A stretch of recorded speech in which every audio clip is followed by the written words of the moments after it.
초대교회에는 기둥같이 쓰여지는 두 개의 교회가 있다고 했습니다. 모교회인 예루살렘 교회와 안디옥 교회입니다. 그런데 이 당시에 두 교회의 형편은 너무나도 달랐습니다. 안디옥 교회가 세계 선교를 향해서, 세계 복음화를 향해서 바나바와 사울의 이 사역을 통해서 폭발적으로 부흥하고 힘차게 나가고 있는 반면에 예루살렘 교회는 핍박이 계속되고 있습니다. 스데반의 순교로 말미암아 많은 성도들이 흩어진 예루살렘 교회에 또 다른 핍박들이 계속됩니다. 이번에는 예수님의 12 제자 중에 하나인 야고보 사도를 죽이곤 합니다. 스데반은 유대 교도들이 돌로 죽이지만 이번에 죽은 야고보 사도는 유대 교도들이 죽인 것이 아니라 그 당시에 이 지역을 통치하고 있던 헤롯 왕이 죽이게 됩니다. 양상이 다른 양상입니다. 그렇다면 왜 헤롯이 이렇게 정치가인데 기독교를 말살하려고 했을까요? 유대교도들은 예수님을 하나님의 아들로 인정하지 않기 때문에 기독교인들을 핍박하는 것은 이해가 가는데, 온 국민들을 잘 이끌어야 되는 헤롯이 기독교를 말살하려고 한 이유가 무엇일까요? 야고보 사도를 죽인 것으로 끝난 것이 아니라 이번에는 기독교 전체의 수장인 베드로에게까지 손을 대었습니다. 그래서 베드로를 감옥에 가둔 것이 오늘 본문입니다. 그가 왜 베드로 끝까지 죽이려고 감옥에 가두었을까요? 1절 2절에 보니까 그때의 헤롯 왕이 손을 들어 교회 중에서 몇 사람을 해하리 하여 요한의 형제 야고보를 칼로 죽이니, 야고보 사도를 죽이고 나니까 3절에 보니까 유대인들이 이 일을 기뻐했다는 거예요. 유대교도들 전체가 이 일을 기뻐하는 것을 보고 베드로도 잡으려 할세 때는 무교절 기간이라. 6월절에 전 세계에 있던 유대교 사람들이 예루살렘으로 모이지 않습니까? 이 많은 사람들이 모였을 때에 기독교의 수장인 베드로를 잡아서 옥에 가두었습니다. 그리고 이 밤이 지나면 이제 죽이려고 하는 거죠. 왜 헤롯이 이런 일들을 감행했을까요? 그 이유는 헤롯에게는 근본적인 약점이 있었습니다. 유대교의 이스라엘의 주류 계급은 종교적이지 않습니까? 대제사장들, 제사장들, 사두개파, 바리새파, 유대 교도들이 이스라엘의 주류 세력입니다.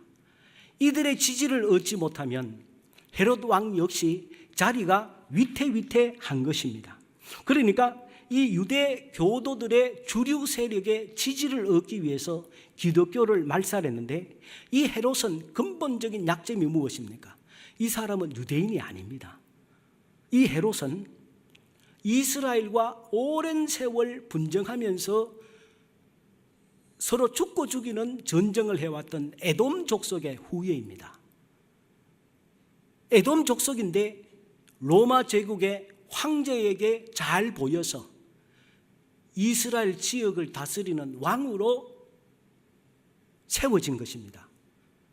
그러다 보니까 유대교 출신이 아니니까, 유대인이 아니다 보니까 근본적으로 이 이스라엘 사람들이 지지를 받지 못하니까, 이 지지를 받기 위해서 기독교를 죽이니까 유대인들이 지지를 하기 시작하는 거예요.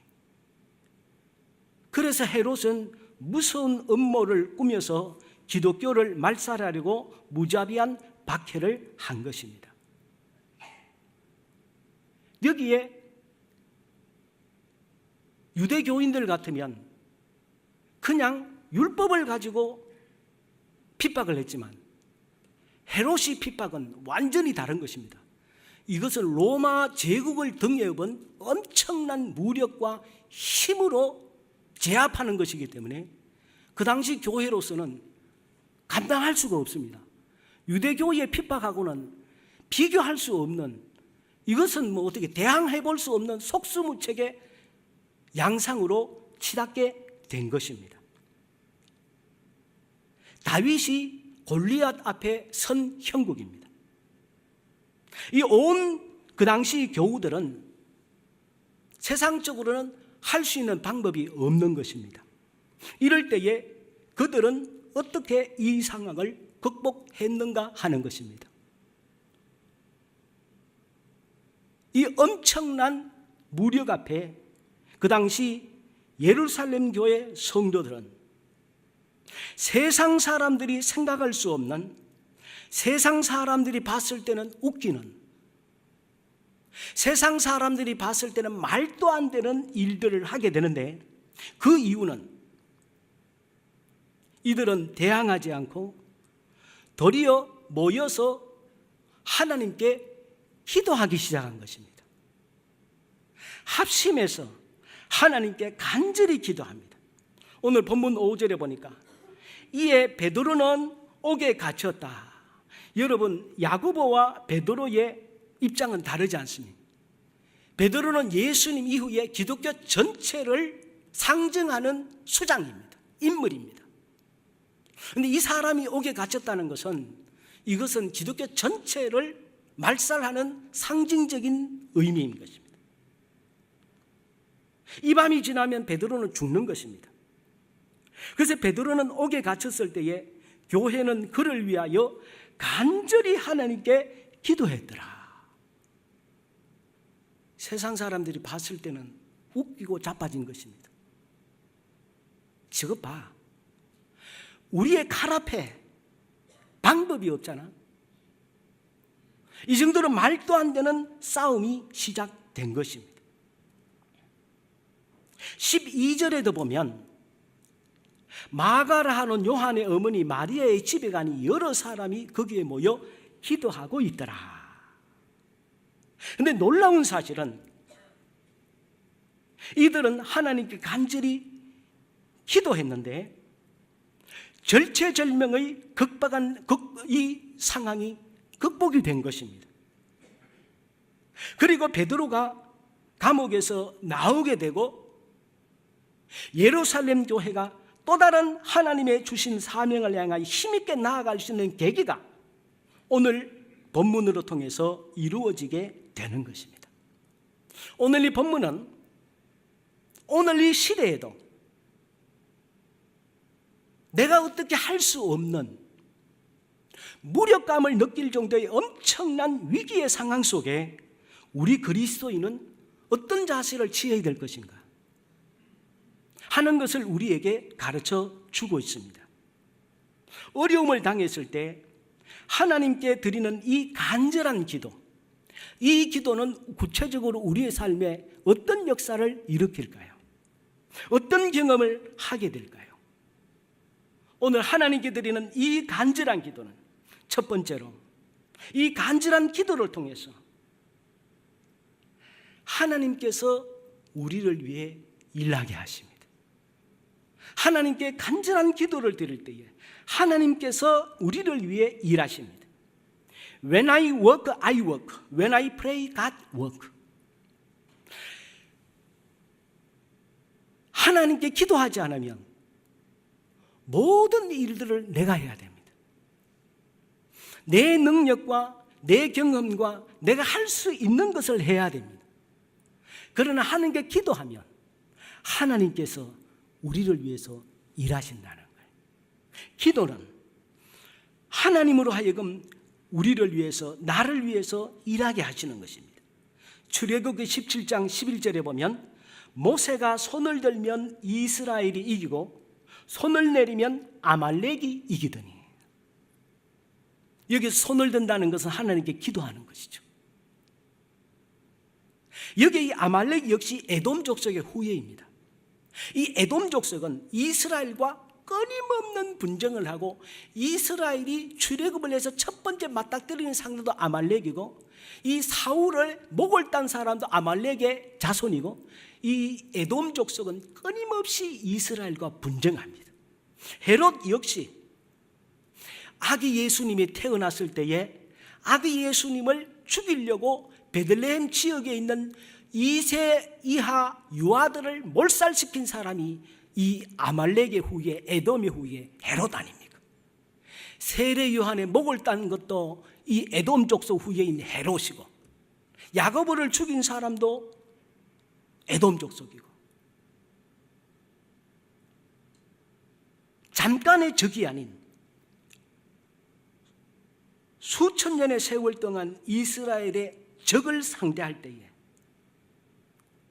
주님께서는 하나님께 기도해야 내가 할 수 없는 일들도 감당할 수 있다는 것을 우리에게 가르쳐 줍니다. 사람의 능력은 지극히 제한적입니다. 시간과 공간의 제약을 받기 때문에 할 수 없는 일이 너무 많고, 과학이 발달해도 인간 자체가 역해서 할 수 없는 일이 너무 많습니다. 지진이나 극심한 추위와 더위, 화재와 전쟁 등 피해가 계속되고 있습니다.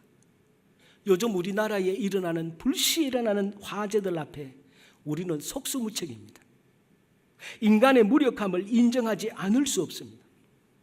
오늘 새벽에도 다 문자를 받으셨을 겁니다. 우리나라 안전처에서 문자를 받으셨을 겁니다. 포항에서 지진이 났다는 문자를 다 받으셨을 것입니다. 우리 인간이 얼마나 약한가 하는 것을 우리는 너무나 잘 알 수 있습니다. 그러나 우리 인간은 약하지만 우리의 아버지 되시는 하나님 아버지는 전능하십니다. 하나님 아버지는 전능하시기 때문에 이분께 기도하면 이분이 자녀인 우리를 위해서 직접 당신께서 역사하십니다. 이 기도라는 방법을 통해서 하나님은 해금 나를 위해서, 우리를 위해서 역사하도록 할 수 있습니다. 그러나 만약에 이 기도를, 하나님의 뜻에 맞는 기도는 엄청난 놀라운 결과를 가져오지만, 이 기도를 나의 이름을 드러내고 내 명예를 드러내고 내 본때를 나타내려고 하고 내 업적을 드러내기 위한 그런 방법으로 내 뜻을 이루기 위해서 하나님께 기도하면 그런 기도만큼 무력한 기도가 없습니다. 하나님은 절대로 응답하지 않는 것이죠. 그러므로 우리 그리스도에게는 기도가 그 사람의 인생의 차이를 만듭니다. 예레미야 32장 17절에 주 여호와여, 주께서 큰 능력과 펴신 팔로 천지를 지으셨사오니 주에게는 할 수 없는 일이 없으시니이다. 우리 인간은 할 수 없는 일이 너무 많지만 우리 하나님께는 할 수 없는 일이 없다고 했습니다. 베드로는 방법이 없기 때문에 쇠사슬에 매이고 착고에 채여져서 주위 간수들에 둘러싸여서 깊은 잠에 빠져 있습니다. 주님이 함께 하실 것이 믿어졌기 때문에 죽음을 앞에 두고서 잠을 잤는지, 방법이 없어서 모든 것을 포기해서 될 대로 되라 하고 잠을 잤는지 정확하게는 알 수 없지만 강심장인 건 틀림없는 것 같습니다. 깊은 잠에 빠져 있었습니다. 이럴 때에 베드로가 한 것은 아무것도 없습니다. 베드로에게 능력이 있었던 것도 아니었습니다. 그런데 하나님의 천사를 통해서 베드로의 쇠사슬이 끊어지고 굳게 닫힌 철문이 열려지고 베드로가 그 상황에서 놓여난 것이 팩트입니다. 이게 사실이라는 것입니다.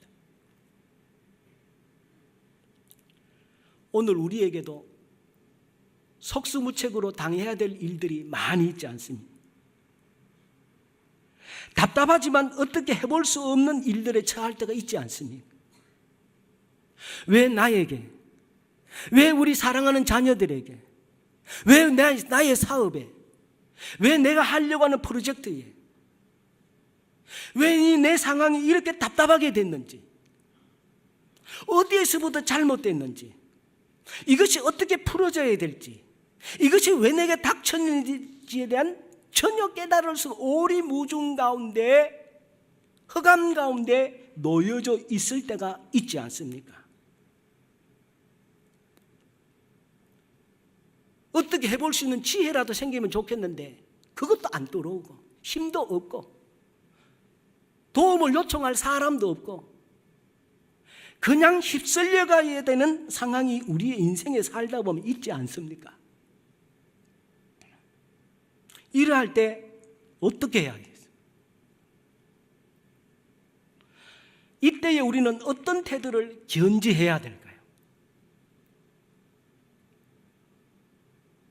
이때에 우리 그리스도인의 태도가 그 사람의 남은 인생을 결정한다는 거죠. 오늘 초대교회 당시에 예루살렘 성도들이 했던 자세, 오늘 본문이 우리의 해답을 가르쳐 주고 있습니다. 마음이 새카맣게 타들어가는 안타까움을 가진 온 교회 성도들은 다른 것 하지 않고 하나님 아버지께 베드로를 살려달라고 간절히 기도합니다. 여기에서 간절히 기도했다. 여기서 간절히 기도했다는 것은요, 소리만 질렀다는 그런 의미라기보다가 간절히 기도했다는 건 가슴이 저리도록 기도, 간이 저리도록 기도했다는, 간이 저리도록.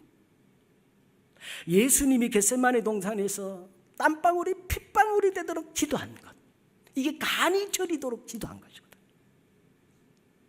하나님께, 하나님 베드로 사도를 살려주세요. 하나님 예루살렘 교회를 살려주세요. 베드로가 죽으면 우리가 죽는 겁니다. 베드로가 죽는 것은 하나님의 교회가 죽는 겁니다. 하나님, 저 사람은 한 사람이 아닙니다. 예수님을 살려주셨던 것처럼 베드로 사도를 살려주세요. 온 성도들이 간이 저려지도록 하나님께 간절히 기도했습니다. 저도 생각해 봅니다. 가끔씩 장로님들이나 집사님들이나 권사님들하고 얘기하면서 우리 교회가 수많은 위기 상황들, 이제는 끝났구나, 이제는 방법이 없구나라고 할 때마다 하나님께서 놀라운 방법으로 헤쳐나오도록 해 주셨지 않습니까? 그때마다 우리가 이게 그냥 됐습니까? 가만히 있었는데 하나님이 해 주셨습니까? 우리가 간이 저리는 기도를 하나님께 드렸지 않습니까? 하나님 앞에 교회를 살려달라고, 우리를 도와달라는 그 기도 때문에 하나님이 우리 교회를 살려주신 줄 믿습니다. 지금 우리 한국교회의 그리스도인들이 해야 될 기도가 이 기도 아닙니까? 지금 우리나라가 할 수 있는 일이 뭐가 있습니까? 북한 눈치 봐야 돼요. 미국 눈치 봐야 돼요. 일본 눈치 봐야 돼요. 중국 눈치 봐야 돼요. 러시아 눈치 봐야 돼요. 우리가 지금 할 수 있는 일이 뭐가 있습니까? 이럴 때에 우리는 하나님 앞에, 하나님, 우리를 봐서라도, 우리의 기도를 봐서라도 하나님 이 나라 살려주세요. 세계에 흩어진 2만의 선교사들을 위해서도 이 나라를 살려주세요. 세계의 복음화를 위해서라도 이 나라 살려주세요. 한국교회 살려주세요. 우리 제자교회 살려주세요. 나를 살려주세요. 우리에게 필요한 것이 오늘 그들이 했던 간절한 기도 아니겠습니까? 하나님 앞에 간절한 기도로 나아가는 저와 이 자리에 우리 모두가 되기를 주의 이름으로 축원합니다. 그렇게 될 줄 믿습니다. 성경에는 하나님의 사자와 천사들이 도왔다라는, 천사들과 하나님의 사자라는 표현이 300번 이상이 등장합니다. 그 이유는 오늘 우리가 인간적인 방법으로 사람의 힘으로 할 수 없을 때에, 하나님께 기도할 때에 하나님이 초자연적인 방법으로 우리를 도우시는 것을 말씀하고 있습니다. 히브리서 1장 14절에 보면 모든 천사들은 섬기는 영으로서 구원받을 상속자들을 위하여 섬기라고 보내심이 아니냐. 다니엘의 세 친구가 용광로에 들어가서 불에 타 죽을 때에도 하나님께서 천사를 보내셔서 세 사람을 도와주셔서 살려주셨습니다. 아수르 왕 산헤립이 유다를 침략했을 때도 이사야와 히스기야는 하나님 앞에 간절히 기도합니다. 역대하 32장 20절 21절에 보면 이름으로 히스기야 왕이 아모스의 아들 선지자 이사야와 더불어 하늘을 향하여 부르짖어 기도하였더니 여호와께서 한 천사를 보내어 아수르 왕의 진영에서 모든 큰 용사와 대장과 지휘관들을 멸하신지라. 열왕기하 하에 보면 이 모든 큰 용사 대장과 지휘관들을 하룻밤에 주님께서 몰살시키는데 그 숫자가 18만 5천 명입니다. 우리나라 전군의 3분의 1을 하나님께서 하룻밤 사이에 하나님께 기도한 그 기도를 들으시고 몰살을 시키십니다. 이게 하나님께서 우리를 도우시는, 우리가 하나님께 간절히 기도하면 하나님께서는 우리를 위해 직접 손을 대시는 것이죠. 직접 손을 대시는 거죠. 시편 40편 1절 2절에도 보면 우리가 지금 현실에 아무리 기가 막힐 웅덩이와 수렁과 힘든 일에 있어도 주님께서 우리를 반드시 끌어내 주시고 인도해 주시고 구해 주실 것을 우리에게 분명하게 말씀하는데, 이것은 다윗이 기록한 말씀입니다. 혹시 띄울 수 있습니까? 시편 40편 1절 2절. 다윗이 자기의 인생 속에서 하나님이 어떻게 구원해 주셨다는 것을 고백하고 있습니다. 내 인생 속에 주님께서 이렇게 분명하게 역사하신 줄 믿고 우리 같이 한번 봉독해 보겠습니다. 봉독합니다. 시작. 내가 여호와를 기다리고 기다렸더니 귀를 기울이사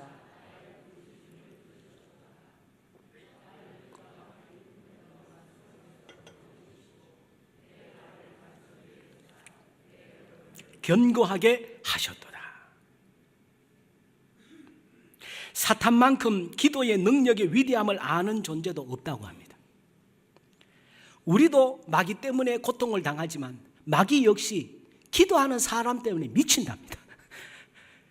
마귀 역시 기도하는 우리 성도들 때문에 마귀가 막 돌아버린답니다. 우리 계속 마귀를 좀 돌게 하는 오늘 우리가 되었으면 좋겠습니다. 또 간절한 기도는 어떤 역사가 일어날까요? 우리 그리스도인으로 하여금 능력 있는 삶을 살게 합니다. 능력 있는 삶을 살게 합니다. 문제에 직면할 때 우리는 다음과 같은 실수를 할 수가 있습니다. 먼저 조급함입니다. 발생한 문제를 해결할 때 하나님의 방법과 뜻과 하나님의 영광이 드러나도록 해야 하는데 빨리 해결해야 된다는 조급함 때문에 수단 방법 가리지 않고 해결하는 실수에 빠질 수가 있습니다. 다음에는 육적인 생각입니다. 우리에게 주어진 모든 문제 뒤에는 하나님의 뜻과 계획이 있습니다. 우리 인생의 모든 일들은 우연히 어쩌다 보니 일어나는 일들이 아니고 하나님의 계획과 허용하심 속에서 일어나는 것입니다. 그러므로 모든 문제 뒤에는 하나님의 뜻과 계획이 있는데 이것을 보기보다 세상적이고 육신적으로 문제를 해석함으로 말미암아 하나님과 사람들을 원망하고 불평하는 실수를 하게 됩니다. 다음에는 인본주의입니다. 이번 평창 동계올림픽의 개회식의 퍼포먼스를 보셨을 것입니다. 그 퍼포먼스의 연출에 보면 전 세계의 중심이 사람이라는 것입니다. 세계의 중심이 사람이라는 것을 모티브로 해서 모든 것을 연출했습니다. 세상이니까 그럴 수 있습니다. 그러나 미안하지만 세상의 중심은 사람이 아니라 하나님입니다. 하나님이 이 세상의 주인이시고 주인공이시고 세상을 운영하시는 것은 하나님이십니다. 인본주의의 입각에서 이 세상을 살아가거나 모든 문제에 접근하면 하나님을 의지하지 않습니다. 그리고 하나님께 기도하지 않습니다. 그래서 사람을 의지하게 되는 실수에 빠지게 되고, 이것은 더 큰 실패와 어려움을 자초하는 경우가 되는 것입니다. 우리는 어려움을 당할 때 먼저 하나님께 기도해야 됩니다. 간절한 기도는 능력 있는 결과를 낳습니다. 베드로를 위한 교우들의 기도는 쇠사슬을 끊고 철문을 여는 능력 있는 결과를 가져왔습니다. 기도는 문제를 해결할 지혜를 줍니다. 길이 완전히 막혀서 방법이 없다고 여겨질 때 하나님께 기도하면 지혜를 주십니다. 야고보서 1장 5절에 너희 중에 누구든지 지혜가 부족하거든 모든 사람에게 후히 주시고 꾸짖지 아니하시는 하나님께 구하나 그리하면 주시리라. 동서고금을 막론하고 전 세계에서 믿는 사람은 믿지 않는 사람들은 세계에서 가장 존경하는 사람은 부동에 이르는 아브라함 링컨입니다.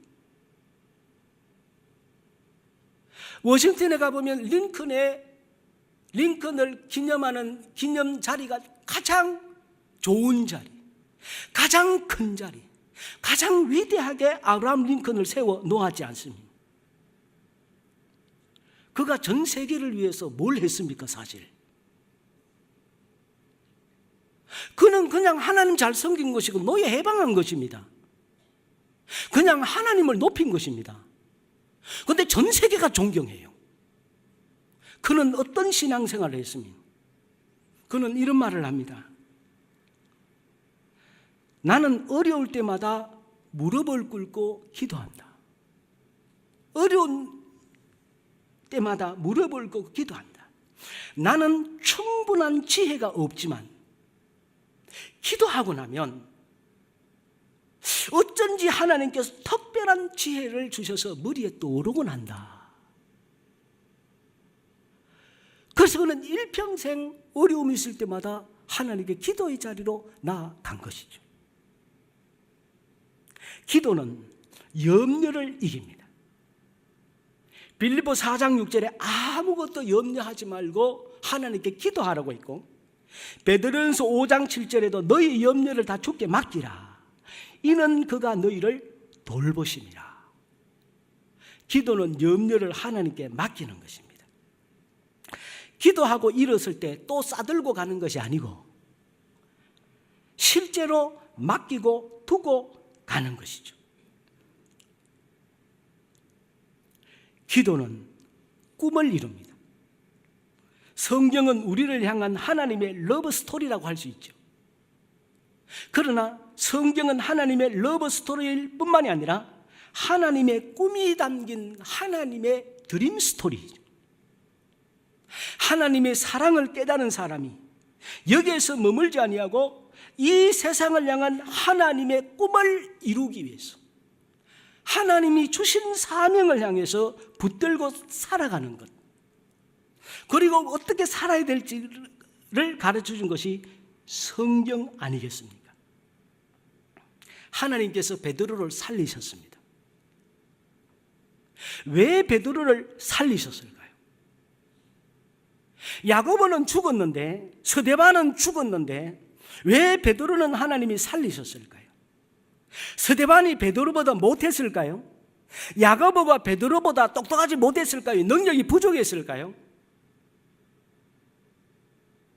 왜 야고보와 스데반은 죽고 베드로는 하나님이 왜 살리셨을까요? 그의 재주가 아까워서일까요? 그가 아니면 하나님의 일이 안 되어서일까요?